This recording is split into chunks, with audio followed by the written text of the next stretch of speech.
DTN senior analyst Darin Newsom is our corn and soybean market analyst this week. As we said earlier this year, the United States exports about 15% of its corn crop. From October through February, nearly a quarter of those shipments have gone to Mexico, more than any other country. Mexico, along with the U.S. and Canada, comprise the North American Free Trade Agreement. Multiple reports Wednesday indicated President Donald Trump was preparing to withdraw from that agreement. The president tweeted Thursday morning, though, he would aim to renegotiate NAFTA but pull out if the three countries couldn't reach a fair deal. We asked Darin about corn trade with Mexico when we talked at DTN's offices in Omaha Wednesday afternoon, but we started by asking how closely markets were following the cool, wet weather forecast across much of the Corn Belt. I don't think they are at all at this point. I mean, we look at what new crop December corn's doing, new crop November soybeans, both having trouble generating much buying interest at all. It's just too early. There's a lot of talk, a lot of chatter out there about planting delays and possible replant and so on. We're still at the end of April. I mean, 2-3 weeks down the road, let's see where we are. So right now, I just don't think the markets are overly concerned about weather in general. They're watching it, but they're just not overly concerned about it. Tell me what you see when you look at the charts. Right now, pretty bearish still. If I look at long-term monthly charts, which is what I like to defer to, weekly charts, we can get some movement every once in a while, but by and large, just having a hard time getting out of this low end, getting out of the low end of the range that we've been sitting in for quite some time.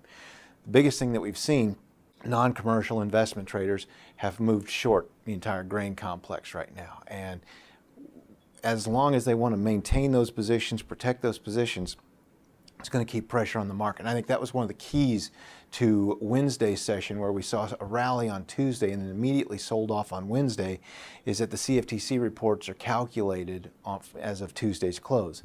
Non-commercial traders came right back in on Wednesday and started putting pressure on the market and corn again. So we'll see how all that plays out, but from a technical point of view, grain's still struggling in here. Where might the value be if you're trying to unload some old crop?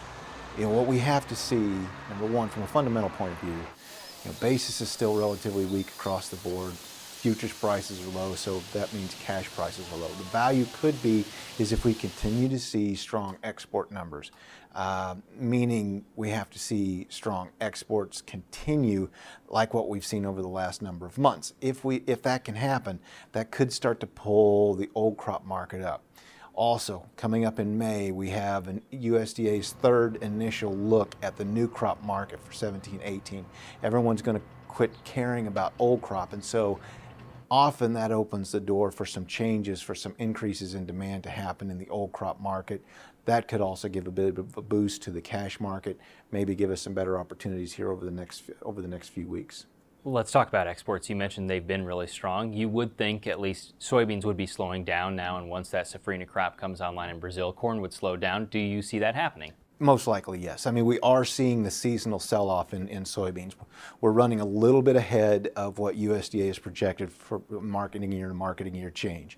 We can look at some other numbers. Statistics are what they are that actually indicate we're a little slower than we need to be in soybean exports. Corn's running well ahead of last year's pace and ahead of USDA's projected pace. So, the question is, how long can this continue? And if it does continue, when will USDA account for it in its monthly reports? And again, it may not be until it's possible we could see it in May.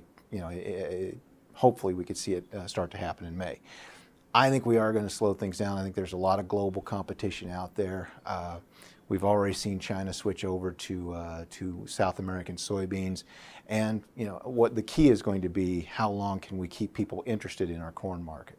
How concerned are you at the #1 market in Mexico? I think it has to be a concern. I mean, this week's news that the administration is looking at basically blowing up the NAFTA. That includes, 2 of our 3 largest ag trade partners, including one of our largest corn buyers being Mexico. Over the last couple of months, there's been a lot of talk about this, a lot of noise. Ag ministers from Mexico heading down to South America, down to Brazil, down to Argentina to talk about possible trade agreements between those South American countries. So, all of that's on the table right now. So far, it's all been talk. But if indeed we do blow up NAFTA and we move on and try to force renegotiations with our trade partners, then that's action. And then we've talked all winter long that exports have stayed strong because there hasn't been any action. It's been all talk. But now if we cross that line and we go into action, our markets could start to reflect that. I'll close out asking about your outlook for basis.